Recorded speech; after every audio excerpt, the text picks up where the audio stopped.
Welcome to the Martin Bailey Photography Podcast. It's June 28, 2022, and this is episode 782. After our second night in the Namib National Park in Namibia, we went back to Dead Flay for a repeat of our first morning here. I generally try to get us at least 2 days in all important locations on my tours, so that guests can learn from the first day, including any mistakes that might be made, and correct them or maybe just improve on the results from the first day. As with the shot that I shared in the previous episode, my main shot from the second day here was again a repeat of one of my previous shots.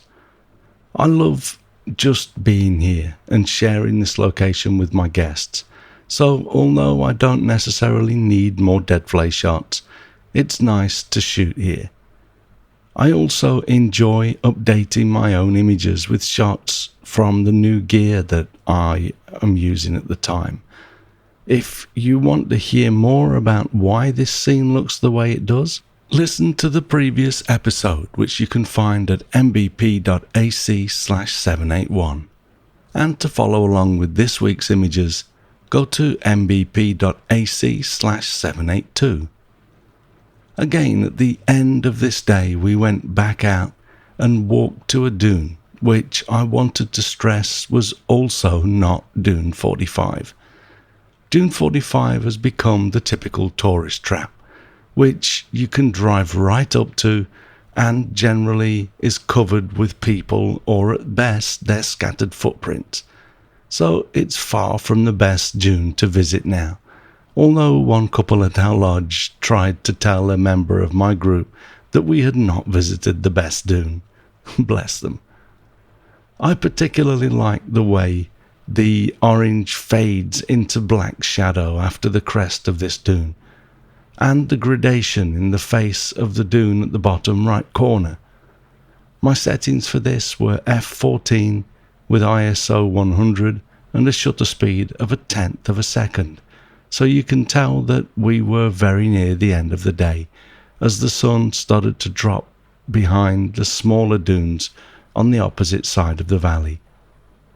After walking back to our vehicle, we had some gin and tonics, and before we'd gotten far into them, the post-sunset warm light once again caught the dune, so many of us couldn't resist getting our tripod and camera back out to capture this next shot from the road, which showed the tree in front of the dune from such a distance that the dune looks massive behind it.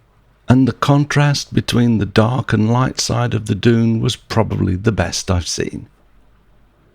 The following morning we drove further north to Walvis Bay, where we spent our middle 2 nights of the tour.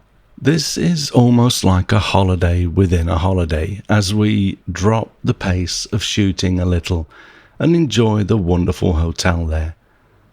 There are lots of flamingos in the bay just across the road though, and a lagoon with other water birds nearby, which we make the most of. Here, in the above right shot if you're looking at the blog post, or it's just the next shot if you're going through this in the gallery or on your device, but here is probably my best flamingo sunset from the first night. It's really hard to capture them actually doing much other than sleeping, so this was the best I got on this attempt. The following morning we went back out at sunrise, although the sun actually rises behind the houses that line the beachfront road. This gives us some warm light to illuminate the flamingos as they start their day. Here we see one of them as it started to fly. I had to crank my ISO to 3200 to get a shutter speed of a 640th of a second at f10 and a focal length of 700mm. So this was my 100 to 500mm lens with the 1.4 times extender at full extent. After breakfast we drove out to the nearby lagoons where we found some great white pelicans. The group was often much larger than you see in this next image, but I prefer this as it's a little less cluttered, and I really like the pattern on the chest of some of these birds. As with some of the shots in the previous episode, I cropped this slightly as the foreground required some tight framing just under the birds, so this image was top heavy, with the top not adding much to the image. This next image is an even shorter panorama aspect ratio, but this is actually two images stitched together with Capture One Pro, because this interesting group in good light was slightly wider than I could pull back to without removing my 1.4 times extender. Luckily the birds were very still as I got both frames, so the stitch worked perfectly. That evening, as the sun neared the horizon again, a couple on paddle boards paddled their way along the coast a little distance from the flamingos that we were trying to shoot against the sunset. I didn't notice the paddleboarders at first, but I did notice to my excitement that all of the flamingos all of a sudden had their heads up, and although it's not a perfect heart shape, I was able to get this shot against the sunset that I was relatively happy with. To get this shot so close to the water, I actually had the camera resting on its tripod foot sitting in the sand, and I was composing and focusing using the articulated LCD on the back of the camera. I wish the sun was a little higher and the heart shape could have been a little bit better formed, but this was the best I could get.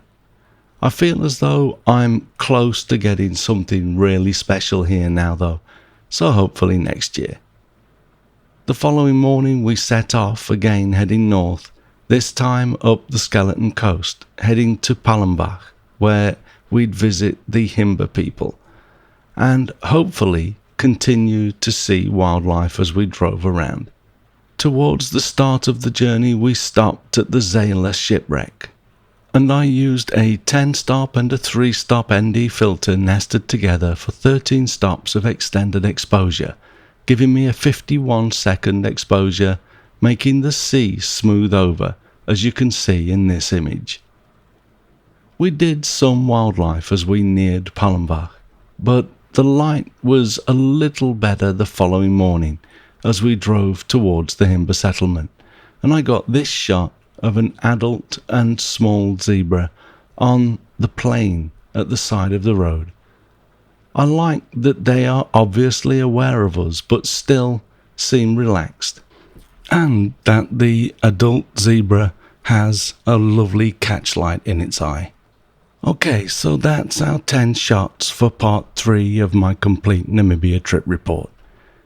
I hope you're enjoying tagging along.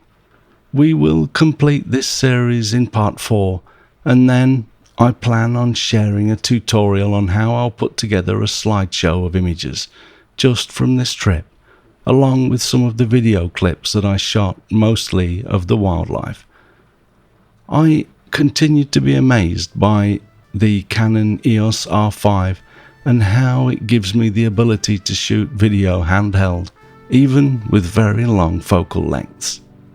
Thanks very much for listening today. If you enjoyed this podcast, please consider supporting us on Patreon, which comes with various tiers of benefits depending on your contribution, although all tiers provide access to the full blog post for more than 780 episodes, as well as access to the MVP community.